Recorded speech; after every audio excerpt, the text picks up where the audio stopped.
వికారాబాద్ జిల్లా పరిగి మండలం నారాయణపూర్లో నిర్వహించిన ప్రజాపాలన ప్రగతి బాట సభలో ఊహించిన రాజకీయ మలుపు తీసుకుంది. వేదికపై సీఎం రేవంత్ రెడ్డి చేసిన ఓ ప్రకటన ఇప్పుడు హాట్ టాపిక్గా మారింది. మాజీ ఎంపీ డాక్టర్ రంజిత్ రెడ్డికి తన వద్ద ఉన్న మున్సిపల్ శాఖను అప్పగించి మంత్రిని చేస్తారని సీఎం బహిరంగంగా ప్రకటించారు.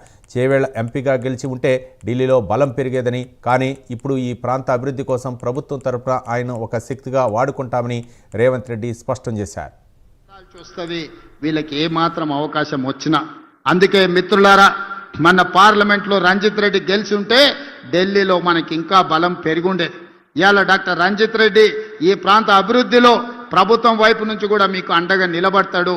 మీరందరూ కలిసికట్టుగా ఈ ప్రాంతాన్ని అభివృద్ధి చేసుకోండి.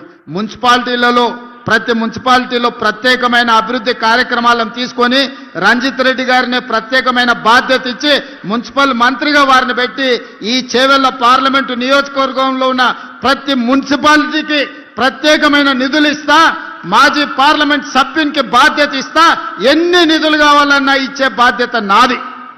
పని చేయించుకునే పని మీది. గెలిపించుకోండి, మీరు నిధులు సాధించుకోండి.